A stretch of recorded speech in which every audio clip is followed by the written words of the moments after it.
और हम बड़े उद्घोष के साथ भी ये कहते हैं, स्वीकार करते हैं मंच से तो सभी, कि पट्टा सीतावीर रवैया ने लिखा कहा 85% आर्य समाजी क्रांति में भाग न लेते तो आज़ादी नहीं प्राप्त होती। ये कवि ने बड़ी सुंदर लाइनें लिखी। नतमस्तक हैं आर्यजन करते तुम्हें प्रणाम, अजर अमर है विश्व में दयानंद का नाम। दयानंद का नाम महर्षि पदवी पाई और भूले भटके आर्यजनों को राह दिखाई। गोरे नहीं छोड़ते भारत को राजी राजी, यद न देते योग देश के आर्य समाज। निर्वाह सत्य है। और उन्होंने अपने वक्तव्य में यह भी कहा कि मैं जब टंकारा गया, यानी राज्यपाल जी टंकारा गए थे, मैं जब टंकारा गया तो अखबारों में और समाचार अनेकों अनेक प्रकार से जो समाचार देते हैं समाचार पत्र, वो प्रधानमंत्री नरेंद्र मोदी जी के पास भी पहुंच गया। और मैं जब वहां से लौट करके आया तो उन्होंने मेरे से कहा, हुआ है टंकारा? हाँ, टंकारा हो आया। वह ऐसा है, आर्य समाज के लोगों से मेरी बात भी कह दो। प्रधानमंत्री के शब्द बता रहा हूं, जो देवव्रत जी ने कहा है वो जी। आर्य समाज के लोगों को मेरा भी आह्वान कह दो लोगों के लिए। जिस संगठन ने भारत को आजादी दिलाई, जिस महर्षि स्वामी दयानंद ने समग्र क्रांति की, आज क्या कर रहे हैं जी। और उन्होंने कहा, मैं मंत्रालय के द्वारा कार्यक्रम प्रारंभ कराने जा रहा हूं, होगा नहीं होगा पता नहीं, मगर उनका जो प्रवचन है उसके माध्यम से मैं बताना चाहता हूं आपके लिए। तो मेरा तो आग्रह केवल इतना सा है कि उन्होंने भी कहा है कि आर्य समाज के पास विश्व में किसी भी संगठन के पास इतनी आज भी शक्ति नहीं है जी। न आर्थिक संपदा है। हमारे भारत का कोई भी ऐसा शहर होगा बड़ा जिसमें आर्य समाज की स्थापना ना हुई हो? सभी शहर, कोई शहर नहीं मिलेगा। और सब जगह पर संपत्ति है आर्य समाज। इतने गुरुकुल चल रहे हैं। उन्होंने ये भी पीड़ा व्यक्त की कि बहुत सारे गुरुकुल बंद भी हो गए हैं, बहुत सारे गुरुकुल बंद भी हो गए हैं, उनको संभालने वाला नहीं आज।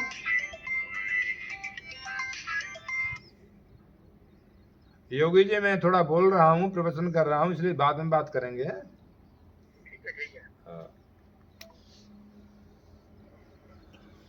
तो मैं आपको यह कहना चाहूंगा कि हम हमारे पास मैं काम कर रहा हूँ, ज्ञान विज्ञान ठीक चल रहा काम, हमारे पास साहित्य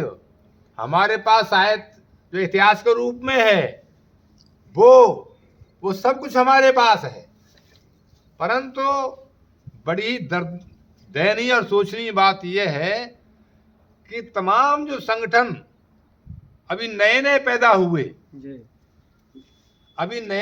हुए और आज वो कहां पर हैं देश में। आर्य जी ने कितना बड़ा उन्होंने अपना प्रचार प्रसार किया। मेरा कहने का तात्पर्य ये नहीं कि वो अच्छा कर रहे हैं या बुरा कर रहे हैं, मगर मैं ये कहना चाहूंगा कि कहीं न कहीं हमारी कहीं कोई कमी है।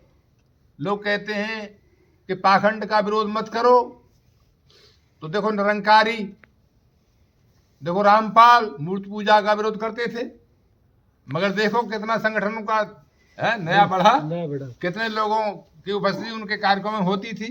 निरंकारी वो भी मूर्ति पूजा विरोध करते हैं, रामपाल भी वो भी मूर्ति पूजा विरोध करता है, समझे। परंतु क्या कारण है कि हम हमारे कार्यक्रम व्यक्त तो करते हैं, पीड़ा भी हमारी है कि क्या कारण है कि इतना सब कुछ होने के बाद भी आए तीन जने, क्या समझे, आए तो तीन जने। वहां कितना जमघट होता है और हम आते हैं। आज वेद प्रचार समिति थी, जैसा कि अभी शास्त्री जी ने भी व्यक्त किया, हम सब अनुभव कर रहे हैं इस बात के लिए कि कम से कम जिले भर की बैठक है, जी जिले भर का कार्यक्रम है, तो जिले भर के कार्यक्रम में कम से 50-100 लोग तो उपस्थित होने चाहिए, नहीं होने चाहिए। जी जी जब हम अपना समय नहीं दे सकते, उस समय तो लोगों ने समय दिया, समय ही नहीं दिया, सब कुछ दिया, सब कुछ दिया। अपनी जान भी न्यौछावर कर दी। दुनिया में सबसे प्यारा प्राण है।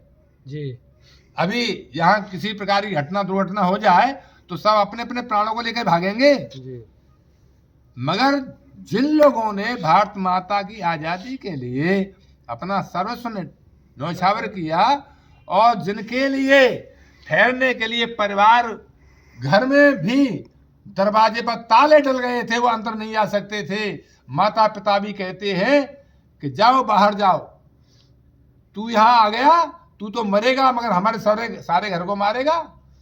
इस ऐसी परिस्थितियों के बीच में भी और उन्होंने संघर्ष किया जी और उसका प्रतिफल यह हुआ कि आज हम उस आज़ादी की सांस ले रहे हैं और उस माहौल में हम बैठे हुए हैं। तो हमें इस पर विचार करना चाहिए। हमने जो कार्यक्रम चलाए आपके क्षेत्र में, उसके पीछे हमारा कोई अपना निजी स्वार्थ आर्थिक प्रयोजन नहीं था, उसके पीछे भी हमारा यही प्रयोजन था, महेंद्र सिंह जी, हम जनता के बीच में पहुंचे, किसी भी प्रकार से हम जनता के बीच में पहुंचे। जनता के बीच में जब पहुंचेंगे तो वो उनके बीच में जा कर के हम वो विचार देंगे और सुनेंगे लोग तो जुड़ेंगे, ये निश्चित सिद्धांत है, चाहे भली बात हो और चाहे बुरी बात हो। एक बड़े नीतिकार व्यक्ति ने लिखा है, किसी भी झूठ को आप 100 बार रिपीट कर दीजिए, जी किसी भी झूठ को आप 100 बार रिपीट कर दीजिए और वही झूठ कालांतर में सत्य सिद्ध हो जाती है। जी लोग सत्य सिद्ध करते हैं उसके लिए। जैसे अभी आपने कहा ना बागेश्वर वाला, कुछ भी तो सच्चाई नहीं उसके अंदर, कुछ भी नो कुछ भी तो सच्चाई नहीं उसके अंदर। और आज देखिए कुछ भी दुनिया पागल हो रही है, पागल हो रही है, सब लूट रहे हैं। अब तो लोग विरोध भी करने लगे हैं। 11 करोड़ रुपया का पुरस्कार घोषित कर दिया है उसके लिए। जी अगर तू सिद्ध करता है तो 11 करोड़ ले जा, और नहीं सिद्ध किया तो तेरे से हम 11 लाख रुपया ले लेंगे। 11 करोड़ ले जा अथवा 11 लाख दे जा, और चुनौती स्वीकार नहीं कर रहा, जी उस गहराई में नहीं जा रहे कि ये जो चल रहा है पाखंड, इसके पीछे राज क्या है। जी राज तक नहीं पहुंच रहे। पत्रकार तो अपनी पत्रकारिता में लगे हुए हैं, जी मगर मैंने महेंद्र सिंह जी से कहा कई बार कि भाई हम निकल करके अपना कोई ऐसा चैनल बना में जहां पर हम इन सारी बातों का हम, यद्यपि आपने बनाया है सत्याग्रह प्रकाश के नाम से, और आपने उसमें जो अपना वक्तव्य दिया है वो इतना अच्छा दिया है देश के लिए दिशा देने के लिए, तो हमें इस कार्यक्रम को धरती पर समाज के बीच में उतारने के लिए कुछ तो करना पड़ेगा। जी अंतिम बात मैं आपको ये निवेदन के साथ कहना चाहूंगा, क्या कारण है? अरे जो वर्ण व्यवस्था अभी लीलू जी ने या दोहराया जातिवाद का, जातिवाद गुजरों में नहीं, जी जी जातिवाद गुजरों में नहीं है, शेड्यूल कास्ट लेकर से ऊपर तक है जातिवाद। मैं आपको उदाहरण दे रहा हूं। जी मेरे यहाँ पर धौलपुर जिला हमारे भरतपुर से ही बना है, जी वहाँ ये बधियाना गांव है, गुजरों का ही गांव है, बहुत बड़ा गांव है, और वहाँ ये जाटों का लड़का वो आर्यसमाजी बन गया। आर्यसमाजी बन गया, उसने अपनी लड़की को आचार्य करा दिया। जी अब मैं साधु आश्रम का भरतपुर में जब प्रधान था, वहां पर एक दिन मेरे पास आया और बोल स्वामी जी, आवे गांव में बहुत बड़ी बस्ती है जाटों की, मेरी लड़की आचार्य है और वो शादी के लिए कोई लड़का बताओ। जी अरे मानचंद तू क्या कर रहा है? मैंने कहा उसके लिए, अरे मानचंद तू क्या सोच रहा है रे? तू अपनी लड़की जो आचार्य है, मैं तेरी लड़की का विवाह ऊंची जातियों में करा दूंगा। तो क्या कहता है? उपदेशक है, वो भी आर्य समाज का उपदेशक है, लड़की आचार्य करा दी है, और वो क्या कहता? नहीं विजेंद्र जी, नहीं जाटों में ही होनी चाहिए। तो हमारी ये यहाँ से मुंह से नीचे बात नहीं उतरी है हमारे जीवन में, जी जी केवल बकवास करते रहे हैं हम। जी केवल हम बकवास करते रहे। उन्होंने भी कहा इस बात के लिए देवव्रत जी ने कि हमारा कार्यक्रम केवल यज्ञों तक सीमित रह गया है, केवल यज्ञों तक जी इतना भर कर लेते हैं, उससे हम संतुष्टि कर लेते हैं, आगे हम बोलो आगे हम नहीं बढ़ पा रहे हैं। इसलिए मैं तो आपको निवेदन ये करना चाहूंगा कि आप जो वर्ण और आश्रम व्यवस्था, जो वर्ण और आश्रम व्यवस्था मूल धर्म है, मैं आपको कठोर बात कहना चाह रहा हूं, जी वर्ण और आश्रम व्यवस्था मूल धर्म है, इनमें ही सब कुछ समा जाता है।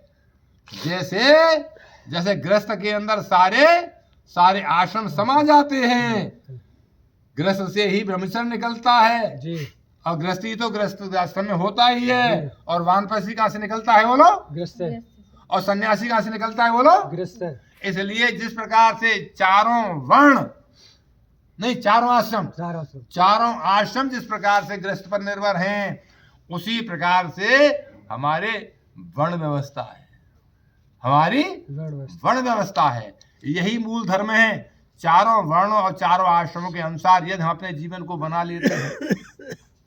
लेते हैं जी शास्त्री जी, बिल्कुल। मैं बहुत बार कहता रहा हूं, 80 वर्ष के 90 वर्ष के हो गए और उपदेशक हैं अभी, जी वानप्रस्थ लेना नहीं चाहते, संन्यास आश्रम में नहीं जाना चाहते, क्या करोगे ठटरी पर जाकर के तुम, जी फिर क्या करोगे बोलो, जी है न जाने- निकलो। अरे हमारे पास ही बैठे हैं। अरे यही तो बैठे हैं, एक ही तो बैठे हैं, जरूरत तो लाखों करोड़ों की है, और का क्या समझे। जिस दिन आप संकल्प ले लेंगे कि हमें ऋषि के मिशन का कार्यक्रम आगे बढ़ाना है, ऋषि के ऋण को हमें चुकाना है, और हमने जो मनुष्य का जीवन प्राप्त किया है, उस मनुष्य के जीवन को हमको परमात्मा ने दिया है, उस परमात्मा के ऋण को यदि चुकाना है, तो हमें वेद को स्थापित करने के लिए हमें बहुत कुछ करना पड़ेगा, और उसके लिए जीवन को खपाना पड़ेगा, समय के दानी बनने पड़ेंगे आपके लिए। आप समय देंगे तो कुछ होगा, नहीं तो ये बार बार कहा जाता है। अब काले सिर वाले कितनी संख्या है, महेंद्र सिंह जी तो रंग लगा रखा है बालों में, अच्छा रंग लगा रहा ये तो सफेद है, क्या समझे हैं? उधर वे तीन भाई हैं, तीन भाई हैं, बताइए मुझे छोड़ के स्वामी जी सब वानप्रस्थ के लिए तैयार है। तैयार है? कहलवाओ कौन है, मुझे अरे कहलवाओ तो सही, हाथ तो खड़ा करें। अरे मैंने तो लीलू जी, मैंने तो हाथ खड़े करवा लिए हैं, और 95% लोगों ने हाथ खड़े कर दिए हैं, और जब मैंने कहा आओ हमारे साथ, तो 5 नहीं निकल के आते, 5 निकल के नहीं आते। रोना इस बात का है, कौन करेगा इस काम के लिए, पोते पोती ने तो खिलाएंगे होंगे, है जी, पोते पोती ने खिलाएंगे। हाँ ये है बात, ये है बात। पहुंच जाएंगे हम कहाँ भेज रहे इसलिए आज के इस वेद प्रचार समिति के कार्यक्रम में वेद का प्रचार घर बैठे हो जाएगा, ऐसे नहीं होगा।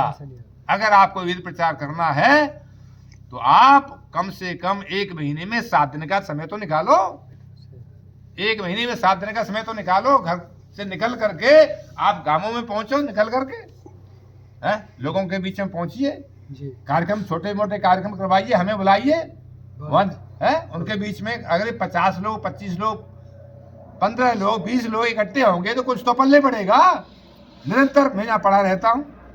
अब हम समर्पित हो गए, मैंने कही है, पति पत्नी दोनों मिलकर समर्पित हो गए समाज के लिए, राष्ट्र के लिए, धर्म के लिए। बहुत धन्यवाद आपके लिए, उसका कहना है, और जितने भी वे सब कहना, परमेश्वर आपके लिए जी आपको दीर्घायु बनाए और इन्हीं प्रेरणाओं के साथ में आपका भावी जीवन बीते। हाँ जी। तो मैं आपका समय अधिक न लेता हुआ मैं आपको अंत में यही आपसे आकांक्षा अरे जी आइए आप लोग समय दीजिए के टाइम में विद्वान तो बहुत हैं बच्चे, शास्त्री जी, मंच तोड़ने वाले विद्वान तो बहुत हैं, कर्म करने वाले काम आचार्य ने कहा तप, अरे तप तो करो, और तब द्वंद सहनम, अरे तमाम जो जितनी परेशानी आए उन द्वंद्वों से लड़ो। अरे इधर आ धूप आ गई आप उन पे, इधर द्वंद्वों आ से जाओ। लड़िए। नहीं, उन्हें कुछ ऐसा लग रहा है मुझे, उन्हें कुछ परेशानी है, वो धूप में आकर के बैठे थे, अच्छा अच्छा इसलिए वो बैठे, वो ठीक बैठे। इसलिए मेरी बात यदि आपको चुभ रही है और अगर कहीं सत्य लग रही है तो आप इसके लिए कमर कसिए, जी कार्यक्रम बनाइए, चलिए। एक से 2 होते हैं, 2 से 10 होते हैं, 10 से 20, 50, 100 बढ़ते चले जाते हैं, जी। और फिर जमघट बनता है। बहुत अच्छे इन्हीं शब्दों के साथ में आप सबको धन्यवाद। बहुत